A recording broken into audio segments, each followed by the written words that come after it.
네, 오늘은 44장입니다. 제목은 요셉과 유다, 부제는 회개의 확인과 회개의 열매입니다. 회개의 확인과 회개의 열매. 지난 시간을 한번 떠올려 보면, 지난 시간에는 곡식을 가지고 온 형들이 이제 곡식이 떨어져서 다시 야곱이 자기 아들들을 애굽으로 내려가라라고 얘기를 했어요. 그런데 그때 그 상황 속에서 발생하는 두 사람의 희생과 내려놓음이 있었습니다. 유다의 희생이 있었고 야곱의 내려놓음이 있었었죠. 어떤 희생이었습니까? 야곱이 하나뿐인, 이제 하나밖에 남지 않은 라헬의 아들 베냐민을 함께 형들과 함께 애굽으로 보내지 않으려고 하는 거예요. 왜냐하면 또 형들이 시므온도 그랬듯이 요셉을 그랬듯이 베냐민까지 팔아먹지 않을까라는 그런 의심이 찾아왔었기 때문에 보내지 않고 있었어요. 그때 유다의 희생이 나타나죠. 유다가 베냐민을 데리고 오지 못하면 내가 아버지께 영원히 범죄하리이다. 나를 담보로 아버지께서 잡아주시옵소서, 이렇게 얘기를 해요. 자기 생명을 걸고 자기를 희생하면서 담보로 잡습니다. 그랬더니 야곱도 지금까지 움켜쥐고 있었던 그 집착, 베냐민에 대한 집착을 내려놓음으로써 온전히 하나님께 의탁합니다라는 고백과 함께 베냐민을 떠나보내게 되는 것이죠. 그로 인해서 이제 양식을 다시 얻을 수 있는 기회가 주어졌고 야곱의 가족이 다시 화목을 이룰 수 있는 전초를 마련하게 되었어요. 이렇게 베냐민과 함께 온 것을 통해서 형들의 회개함을 확인한 요셉이 그들과 함께 식사를 하게 됩니다. 하지만 형들의 회개함을 더 확실하게 확인을 하고 싶어서 아직까지도 자신의 정체가 요셉이라는 것, 형들의 동생이라는 것을 얘기를 하지 않고 있습니다. 왜냐고요? 말씀드렸다시피 회개함을 더 확실하게 확인하기 위해서 그렇다는 거죠. 그래서 오늘 본문에서는 요셉이 정말로 확실하게 확인하고자 하는 그 회개에 합당한 열매가 어떻게 나타나는지를 좀 살펴보려고 합니다. 본문 44장에선 형들이 요셉의 마지막 시험 문제를 치러야 되는 거예요. 이것은 형들이 자신을 팔아넘겼을 때와 지금은 좀 달라졌는가, 회개함이 있는가를 살펴보려고 하는 거예요. 그렇게 해서 그럴 때에 용납해서 야곱의 가족을 구원하고 가정의 화목을 이루려고 하는 거예요. 만약 형들이 여전히 회개하지 못한 경우라면 다시 하나가 된다 하더라도 또다시 머지않아 그곳에는 시기와 질투미 나타나겠고 다시 불화로서 갈라지게 된다는 것이죠. 이와 같이 하나님께서는 당신의 가정, 즉 교회를 부르실 때 서로 간의 온전한 하나됨을 이루기 위해서 당신의 백성들을 철저한 회개의 자리로 인도해 내시는 것을 우리는 알 수가 있어요. 요셉의 가족 이야기를 통해서 예수의 가족 이야기, 즉 교회 이야기를 우리에게 말씀해 주고 계시는 거예요. 우리가 이 이야기를 통해서 우리 교회 가운데 온전한 하나됨이 이루어지기를 간절히 소원합니다. 형들과 함께 식사를 다 마친 요셉이 형들이 양식을 가지고 가나안으로 갈 수 있도록 청지기를 시켜서 준비시켜 줍니다. 그때 각자의 자루에 운반할 수 있을 만큼 양식을 최대한 많이 넣어줘요. 그리고 지난번처럼 양식값으로 가지고 온 돈을 도로 그 자루 속에 넣어줍니다. 우리 이것을 통해서 요셉이 야곱의 집을 너무나 사랑한다라는 것을 알게 되죠. 양식을 채울 수 있을 만큼, 운반할 수 있을 만큼의 양을 꽉꽉 채워주고 돈을 받지 않죠. 다시 돌려줘요. 왜 그럴까요? 이걸 받으면 다음에 못 내려오니까 또 다시 그거 가지고 오라는 거죠. 어떻게든 야곱이 힘들지 않을 수 있도록 이 사랑을 베푸는 모습이 나타나고 있어요. 그런데 여기서 좀 이상한 행동을 하고 있습니다. 베냐민의 곡식 자루에 자신의 은잔까지 몰래 넣게 지시를 해요. 이렇게 하는 이유는 그들이 얼마 가지 않았을 때 따라가서 추격해서 은잔을 적발해내고 베냐민을 도둑으로 몰려고 하는 거예요. 왜 베냐민을 도둑으로 몰려고 할까요? 그렇게 베냐민을 도둑으로 몰아서 감금한 상태에 있을 때 과연 형들이 어떻게 반응할 것인가, 이것을 확인하고자 하는 것이죠. 이게 요셉의 마지막 시험 문제예요. 요셉이 이렇게 하고 있는 의도는 형들이 정말로 회개했다면 회개에 합당한 열매가 나오기 마련인데 그 열매를 확인하려고 하는 거예요. 이것은 우리 주님께서도 우리들에게 요구하시는 바죠. 세례 요한은 하나님께 나오는 사람들에게 회개가 먼저라는 것을 선포했었어요. 누가복음 3장 7절 보겠습니다. 요한이 세례받으러 나오는 무리에게 이르되 독사의 자식들아, 누가 너희에게 일러 장차 올 진노를 피하라 하더냐. 그러므로 회개에 합당한 열매를 맺고 속으로 아브라함이 우리 조상이란 말하지 말라. 내가 너희에게 이르노니 하나님이 능히 이 돌들로도 아브라함의 자손이 되게 하시리라. 아멘. 바리새인들이 자신이 죄를 회개하지 않고 세례만 받으려고 하나님의 진노를 피하려고 나오는 모습을 세례 요한이 발견하게 된 거죠. 하나님께 나오기 전에는 반드시 무엇이 있어야 된다는 거예요. 뭡니까? 회개죠. 근데 내가 회개했어요 라고 하는 걸로 끝나는 것이 아니라 합당한 회개의 열매가 있어야 된다는 거예요. 회개에 합당한 열매. 그때 비로소 세례를 준다는 거죠. 오늘날 교회에서는 저는 죄인입니다, 회개했어요 라고 하면 막 세례를 줘요. 그러다 보니까 교회에는 회개하지 않은 불신자들만 세례받은 채로 남아있게 되는 것이죠. 너무나 무서운 형국 아닙니까? 세례는 다 받았는데 다 불신자. 얼마나 무섭습니까? 세례 요한이 그렇게 강조한 것은 세례 자체가 중요한 게 아니라 먼저 회개를 하고 회개에 합당한 열매가 나타나는가, 그래야지만 하나님께서는 그를 자녀로 받아주신다라는 것이죠. 우리에게 먼저 우리의 죄가 회개되어지고 우리 삶 속에서 회개의 열매가 나타나는지를 살펴봤으면 좋겠어요. 청지기가 요셉의 지시대로 형들을 뒤쫓아가서 어째서 선을 악으로 갚느냐, 이 잔으로 내 주인이 마시기도 하고 점치기도 하는데 어떻게 이 귀한 것을 너희가 훔쳐갔느냐, 이 악한 자들아, 이렇게 얘기를 합니다. 그러자 형들이 너무나 답답한 나머지 당신의 종들은 결코 훔치지 않았습니다. 지난번에 우리 자루에서 발견된 돈도 우리가 도로 가지고 갔지 않습니까? 그런데 설마 우리가 총리님의 귀중품을 도둑질했겠습니까? 만일 우리 중에 누구든지 그것이 발견되면 우리는 다 그의 종이 되겠습니다. 이렇게 얘기를 합니다. 그러자 청지기가 이렇게 얘기를 해요. 은잔이 발견되는 자는 종이 될 것이고 나머지는 상관없으니까 도로 집으로 가라, 이렇게 얘기를 해요. 그런데 은잔이 어디서 발견됩니까? 차라리 형들에게 발견이 되면 좋겠는데 그토록 야곱이 아꼈던 베냐민에게 은잔이 발견이 되는 거예요. 이에 형들이 옷을 찢고 괴로워하면서 다시 요셉의 있는 곳으로 돌아가게 됩니다. 성경은 이렇게 이들이 옷을 찢고 괴로워하는 모습을 보여주는 이유가 뭐냐면, 이 앞에 요셉이 죽었을 때 요셉의 옷을 가지고 짐승이 찢어 죽게 했습니다라고 했을 때 야곱이 옷을 찢으며 괴로워했었던 그 사건을 다시 한번 연상시켜 준다라는 거죠. 즉 예전에는 베냐민이 아니라 요셉이 팔려갔을 때에도 이들은 고통스러워하지 않았는데 이제 아버지의 슬픔을 그대로 고스란히 자기가 체감하고 있다는 것을 성경에서 보여주고 있는 거예요. 이 사건을 통해서도 충분히 이들 가운데 회개가 있었다는 것을 우리는 발견하게 돼요. 계속해서 보시면 형들이 요셉의 집에 이르게 됩니다. 그런데 본문에서는 형들이 요셉의 집에 이르렀다라고 하지 않고 유다와 그의 형제들이 요셉의 집에 이르렀다, 이렇게 얘기를 하고 있어요. 그죠? 14절에 유다와 그 형제들이 이르렀다. 일부러 유다를 강조하고 있는 거죠. 왜 그렇습니까? 앞장에서 유다가 아버지에게 자신을 담보로 베냐민을 반드시 데리고 오겠다라고 얘기를 했어요. 자기 희생을 하면서 베냐민을 데리고 오겠다라고 하는 유다에게 지금 초점이 맞춰지고 있는 거예요. 그러니까 본문에서는 요셉과 유다 두 사람에게 초점이 맞춰지고 있는 것을 보게 돼요. 즉 그리스도의 모형인 두 사람을 통해서 그리스도의 사역이 어떠한지를 성경은 지금 말씀하고 계시는 것이죠. 형들이 요셉 앞에 다시 엎드립니다. 요셉이 얘기를 해요. 어찌하여 이런 일을 행하였느냐? 나 같은 사람이 점을 잘 치는 줄을 네가 알지 못했느냐? 애굽 사람들은 잔에다가 어떤 가루를 떨어뜨림으로 파동을 보면서 미래의 일을 점쳤다고 합니다.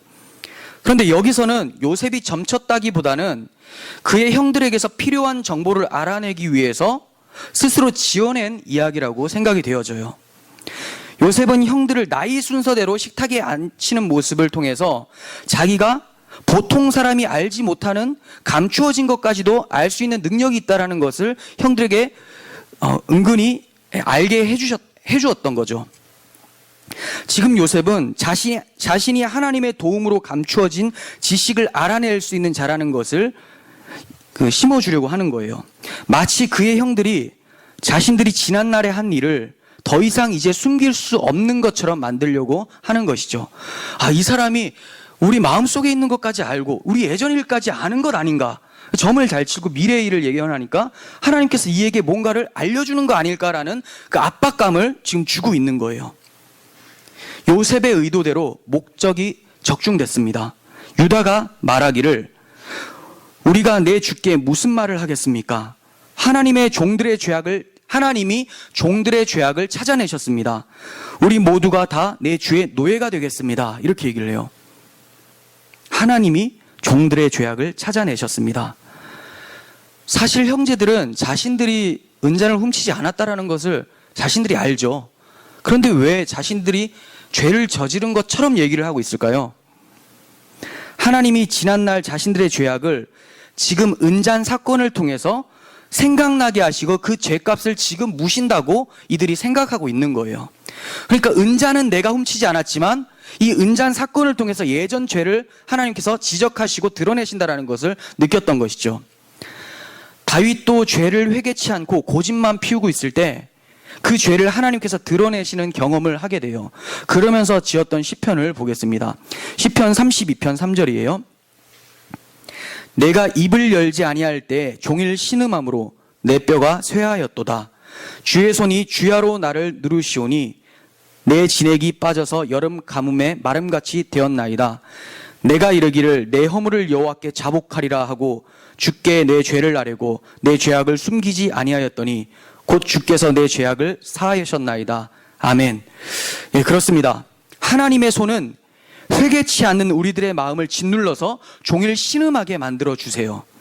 결국 죄를 토로하고 회개의 자리까지 인도해 내시는 분이 바로 하나님의 손, 하나님의 인도하심이라는 거예요. 형들이 그러했습니다. 처음 애굽으로 내려가서 정탐꾼으로 몰렸을 때에도 자신들의 죄를 떠올리고 있었었죠. 자기들이 가지고 간 돈이 자신들의 자루에서 다시 발견되는 것을 통해서 큰일 났다. 우리 죄 때문이 아닌가라고 떠올렸을 것이고, 아버지 야곱과 신랑이 속에서도 요셉을 팔아먹은 자신들의 죄를 떠올리면서 후회하고 있었어요. 그리고 결국 베냐민의 자루 속에서 은잔이 발견됨으로 말미암아 이제 더 이상 그 죄를 숨길 수 없다라는 것을 이들이 인식하게 되었죠. 그래서 하나님이 자신들의 죄악을 찾아내셨다, 이렇게 말을 하고 있는 거예요. 이제 형들은 하나님이 찾아내신 죄값을 받는 것이 당연하다고 생각을 하면서 결단을 합니다. 베냐민만 두고 갈 수 없으니 형들 모두가 책임을 감당하면서 애굽의 노예로 남아있겠다, 이렇게 얘기를 하는 거예요. 요셉은 분명히 베냐민만 남기고 돌아가라고 얘기를 했는데도 불구하고 형들은 그렇게 하지 않았어요. 예전 같았으면 어떻게 했을까요? 너희들 돌아가라 하면 야, 이게 웬일인가? 우리는 살 수 있구나. 그냥 베냐민 놓고 나왔겠죠. 요셉도 팔아먹은 마당에 뭐 그거 못했겠습니까? 근데 이들에게 뭔가 변화가 있기 시작했다라는 거죠. 완전히 달라진 모습이에요. 이것은 쉬운 결단이 아닙니다. 우리가 얼핏 볼 때는 동생을 두고 가는 거 당연히 힘드니까 자기가 남겠다고 하는 거 당연한 것이 아닐까라고 생각되지만 이게 쉬운 게 아니에요. 한번 생각해 보세요. 우리 교회가 선교를 갔다고 가정을 해볼게요. 그런데 IS한테 우리 모두가 잡혔어요. 근데 한 명 빼고 다 돌아가라, 이렇게 얘기를 합니다. 그때 우리가 아닙니다, 우리가 다 인질로 남겠습니다. 누가 이렇게 얘기할 수 있을까요? 아, 나는 살았구나. 저 사람 어떡하지? 안타깝지만 어쩔 수 없네. 하나님 도와주세요. 기도하겠죠. 그게 아니라 나도 나가지 않겠습니다. 나를 인질로 잡아주세요. 이건 쉽지 않죠. 너무 쉽지 않아요. 형들의 결단은 오늘날 교회들이 마음에 새겨야 할 자세라는 거예요. 어떤 불행한 일이 생기면 누구 탓으로 돌리는 것이 아니라 내 죄 때문이 아닐까라는 생각을 먼저 하는 것이 하나님의 뜻이에요. 그렇게 자기의 탓으로 돌리고 회개하면서 감당하려는 자세가 교회들에게 필요하다는 것이죠. 물론 이렇게 질문할 수가 있어요. 형들은 자신들이 지은 특별한 죄가 있었기 때문에 그 죄값을 받는 것으로 여겨서 남는다고 한 것이니까 우리랑 좀 다르지 않습니까? 자기 죄 때문에 그 양심이 찔리고 죄가 있기 때문에 그 죄값 치르는 것이라고 생각한 거 아닙니까? 하지만 이들이 무슨 죄를 지었는지 요셉이 말을 하지를 않아요. 지금 무슨 말이냐면 외부적으로는 자기가 옛날에 요셉을 팔았던 것을 총리는 모른다라고 생각을 하고 있고 아무도 지금 모르는 상황에서 스스로 그냥 찔린 거죠. 왜 스스로 찔렸습니까? 하나님께서 그들을 주야로 짓눌렀기 때문에 그 양심의 가책을 받아서 더 이상 참을 수가 없었던 거예요. 그러면 이들만 특별한 죄를 지었기 때문에 하나님께서 주야로 짓누르시는 겁니까? 아니에요. 이들의 죄가 뭐죠? 요셉을 팔아먹은 거죠. 요셉은 약속을 받은 사람이에요. 하나님의 약속을 받은 사람. 예수 그리스도의 모형으로서 지금 본문에 등장을 하는 사람이에요. 그 예수를 팔아먹은 거예요. 그러니까 이 형들의 죄는 가룟 유다가 예수 그리스도를 팔아넘긴 그 죄와 동일한 죄라는 것을 이미 구약성에서 그림자로 보여주고 있는 것이죠. 성경이 왜 가룟 유다의 죄를 언급하고 있습니까? 우리가 다 가룟 유다와 같이 예수 그리스도를 팔아먹은 자들이라는 것을 폭로시키고 있는 거예요. 가룟 유다와 뭐가 다릅니까? 똑같은 죄를 지었는데 그 죄값을 치르는 것을 우리가 치르지 않겠다고 고백하면서 예수를 붙잡은 거 그 하나만 다른 거죠. 가룟 유다는 자기가 처리하겠다면서 예수를 붙잡지 않았어요. 자살을 하게 된 거죠. 그것만 달라요. 죄는 똑같이 지었는데 우리는 그리스도를 잡은 것밖에 없습니다. 즉 가룟 유다의 죄, 예수를 팔아먹은 죄가 우리들의 죄고, 이 형들이 요셉을 팔아먹은 죄가 바로 우리들의 죄를 지적하고 있는 것을 성경은 말을 하고 있는 거예요.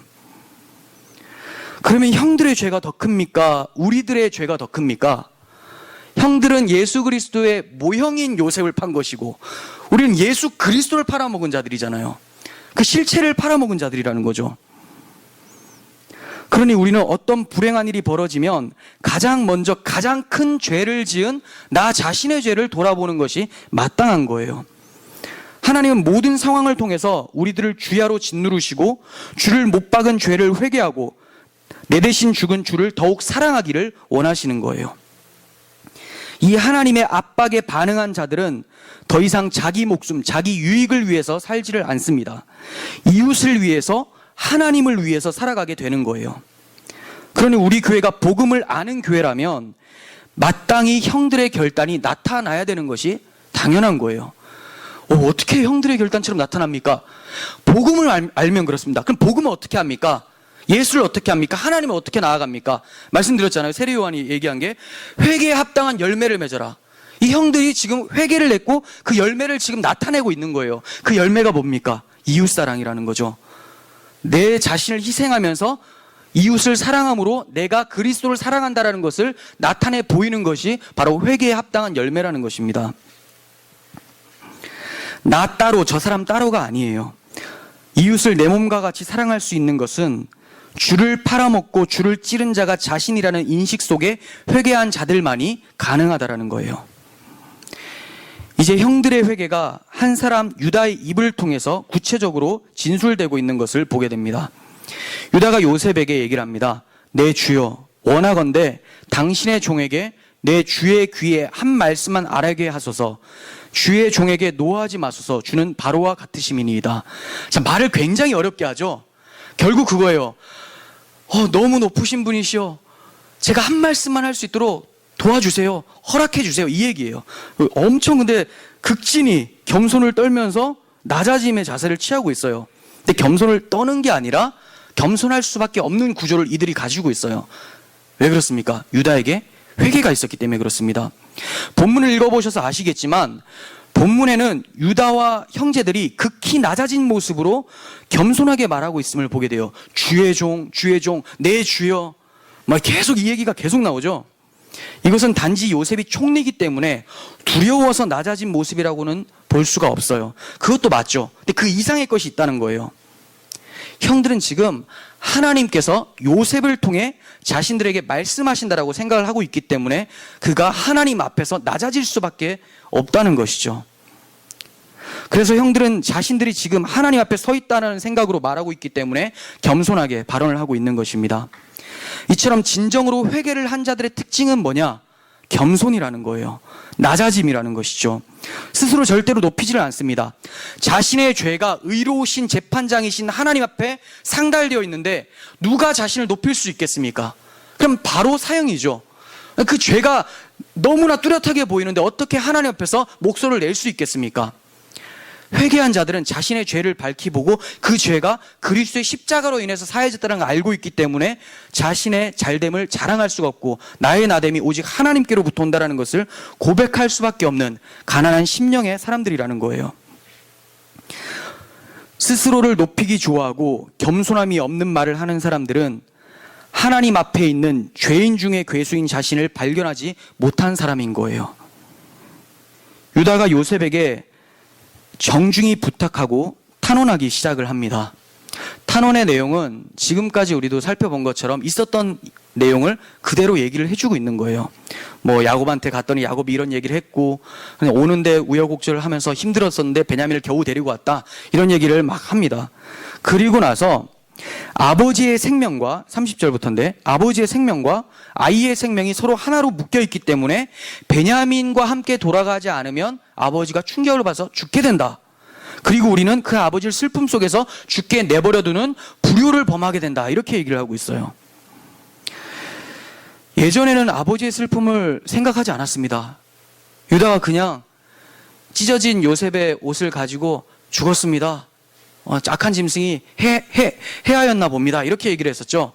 근데 지금 아버지의 그 고통을 자신들이 더 뼈저리게 느끼면서 같이 아파하고 있는 모습을 보게 돼요. 그리고 끝으로 유다는 요셉이 그토록 확인하고자 했었던 회개에 합당한 열매를 나타내고 있어요. 32절이에요. 주의 종이 내 아버지에게 아이를 담보하기를 내가 이를 아버지께로 데리고 돌아오지 아니하면 영영이 아버지께 죄짐을 지리이다 하였사오니 이제 주의 종으로 그 아이를 대신하여 머물러 있어 내 주의 종이 되게 하시고 그 아이는 그의 형들과 함께 올려 보내소서. 네, 자기가 그 아이의 대신해서 잡히겠다, 이렇게 얘기를 합니다. 이건 아까 형들이 다 남겠다 한 것보다 더 힘든 거죠. 자, 우리가 20명이 있어요. 아까 IS 다시 한번 떠올려 볼게요. 자, 다 나가라고 했는데 다 남겠습니다. 군중 심리 때문에 그럴 수도 있어요. 누가 보니까 그래, 명예롭게 한번 죽어보자 할 수도 있는데 당신들 다 가시고 나 혼자 남겠습니다. 이거는 굉장히 어렵죠. 거의 불가능에 가까워요. 그래서 지금 유다가 이런 말을 하고 있는 거예요. 자기 아버지한테 내가 내 목숨을 담보로 베냐민을 반드시 데리고 오겠다라고 얘기를 했습니다. 말로만 한 것이 아니라 지금 본문에서는 행함으로 회개에 합당한 열매를 나타내고 있는 거예요. 우리는 이 사건을 통해서 형들이 회개하기를 끝까지 참고 기다리는 요셉의 마음을 통해서 우리가 회개하고 돌아오기를 참고 인내하시는 그리스도의 긍휼과 사랑을 보게 되고, 형제의 죄값을 대신하기 위해서 자기 목숨을 아끼지 않는 유다의 모습 속에서 우리를 위해서 십자가에서 희생하신 그리스도의 십자가 사랑 희생을 발견하게 되는 거예요. 이는 예수님만 그렇게 할 수 있는 것이 아닙니다. 예수님 안에 있는 모든 그리스도인들도 예수님께서 올바르게 활동을 하신다면 다 이렇게 살아낼 수 있는 거예요. 다만 뭐가 문제입니까? 우리가 예수님께서 활동하시기를 거부한다라는 거죠. 내 고집이 너무나 완고해서 예수께서, 성령께서 일하시는데 그 성령을 소멸하고 있죠. 귀를 닫아버리는 거죠. 아무리 얘기를 해도 듣지를 않아요. 근데 오늘 요셉과 유다의 모습은 어떻습니까? 그리스도의 모습을 그대로 나타내고 있잖아요. 이들이 그럴 수 있는 이유가 뭐냐? 이들이 그리스도인이기 때문에 그렇습니다. 그리스도인이 이때 없었는데요? 그렇죠, 없었죠.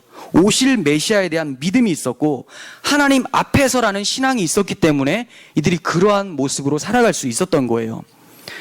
그렇다면 본문은 오늘날 살아가는 그리스도인들에게 모두 요구하시는 모습이라는 것을 우리가 알게 돼요. 사도 요한은 우리가 말과 혀로만 사랑하지 말고 행함과 진실함으로 하라, 이렇게 얘기를 해요. 말과 혀로만 사랑하지 말고 행함과 진실함으로 하자.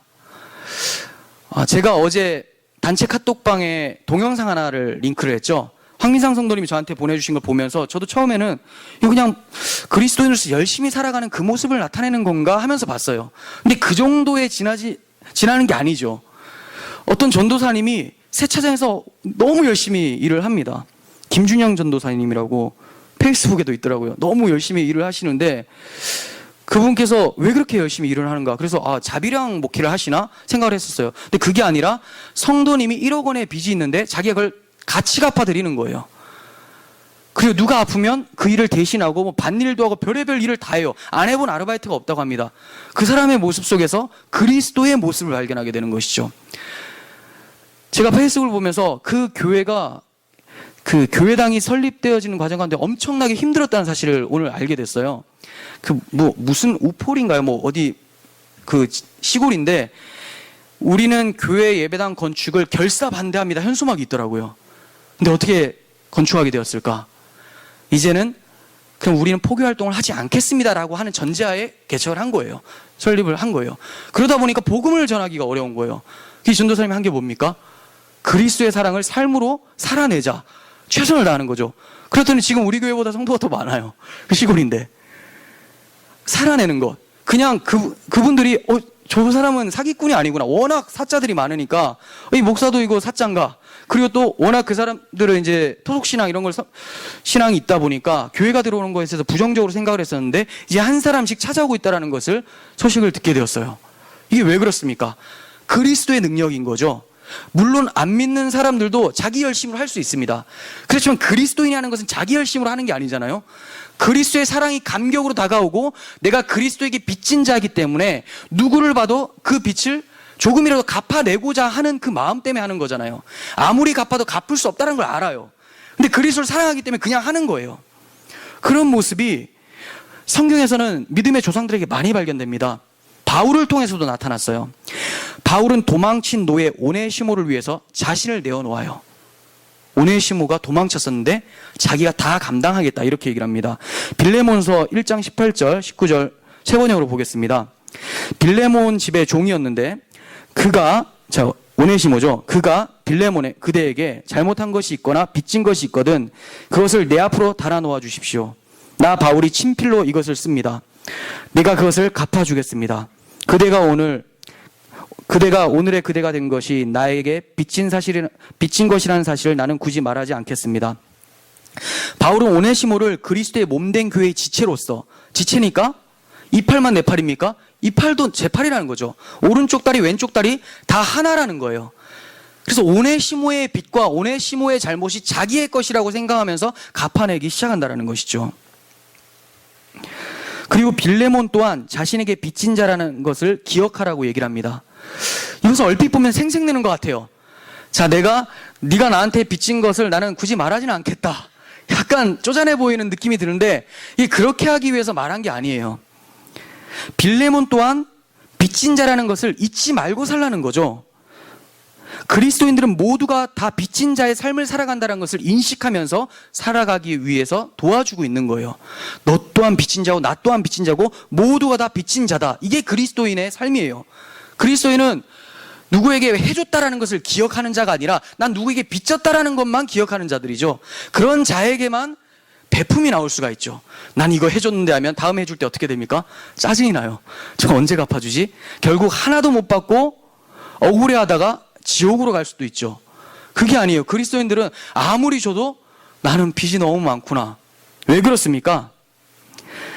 자신이 빚진 자라는 인식이 있다면 자신과 같은 처지에 놓인 사람들을 긍휼하게 바라볼 수가 있게 돼요. 그리스도인들은 모두 복음을 전해준 누군가에게 빚을 지고 살아갑니다. 그리고 그 빚은 모두 우리를 대신해서 죽으신 그리스도께 진 빚으로 귀결이 되어져요. 저를 전도한 누군가에게 저는 빚이 있어요.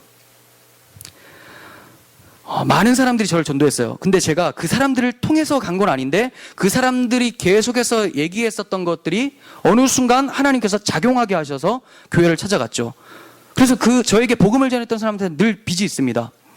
그런데 그 빚이 결국 누구에 대한 빚입니까? 나를 위해서 죽으신 그리스도에 대한 빚이죠. 결국 그들도 그 빚, 그리스도에 대한 빚을 갚기 위해서 전한 것이고 저 또한 그리스도에 대한 빚을 갚기 위해서 계속 전하는 삶을 살아가는 거예요. 그러니 그리스도의 복음 앞에서 자신의 죄를 보고 그 죄에서 구원하신 주님께 빚진 자라는 사실을 기억하셔서 요셉의 마음과 유다의 희생, 즉 그리스도의 모습이 우리 가운데 가득하기를 간절히 소원합니다. 정리하도록 하겠습니다. 드디어 다음 장에 가서는 요셉이 자신의 정체를 드러내고 통곡하면서 형제들과 화해하는 장면이 나타나요. 참 오랫동안 달려왔어요. 화해하는데 이렇게 힘듭니다. 왜 이렇게 힘들까요? 요셉이 여러 차례 회개를 확인했기 때문에 그래요. 요셉은 여러 차례 회개를 확인한 후에야 자신을 나타내 보이고 화평을 이루고 있습니다. 주님도 마찬가지예요. 우리가 주님이 멀게 느껴집니까? 그렇다면 주님께서 아직까지 우리의 회개를 확인하고 계신다라는 거예요. 한 번에 우리가 회개했다고 해서 나 여기 있다면서 여러분들이 그 잃었던 그 하나님에 대한 사랑이 확 회복되는 것이 아니에요. 계속해서 우리가 우리의 죄를 폭로당하고 그리스도의 복음 앞에서 자신을 발견했을 때 그리스도께서 점점 선명하게 드러나신다라는 거죠. 주님께서 우리에게 확실한 회개를 요구하시고 그에 합당한 열매를 통해서 자신을 내보이신다라는 것을 요셉이 여러 번 회개를 확인하는 과정 속에서 발견하게 돼요. 주님이 느껴지지 않는 것, 주님의 사랑이 의심되고 있다면 아직까지 주님이 요구하시는 회개에 합당한 열매가 없는 것일 수 있다는 것을 기억하시길 바랍니다. 그 열매는 유다의 모습과 같이 반드시 이웃을 내 몸과 같이 사랑함으로 하나님을 향한 우리의 사랑을 나타내 보일 거예요. 형들이 회개하자 죽은 줄 알았던 요셉이 살아 돌아온 것처럼 우리 삶 속에서 주님이 죽으신 것처럼 느껴질 때 주야로 짓누르시는 주님 앞에 반응함으로써 회개한다면 살아계신 주님을 경험하게 될 것입니다. 이 모습이 모든 성도들에게 나타난다면 화목해된 야곱의 집처럼 그리스도의 집인 우리 교회가 회복되어질 줄을 믿습니다. 기도하겠습니다. 사랑의 하나님 아버지, 요셉의 마음처럼 우리 가운데 긍휼이 있게 하시고 유다의 마음처럼 회개에 합당한 열매인 희생적 사랑이 나타나게 하옵소서. 이 모습이 우리 모든 성도들에게 함께 있게 하셔서 야곱의 집이 화목해 된 것처럼 그리스도의 집이 화목해 되기를 간절히 소원합니다. 예수님의 이름으로 기도합니다. 아멘.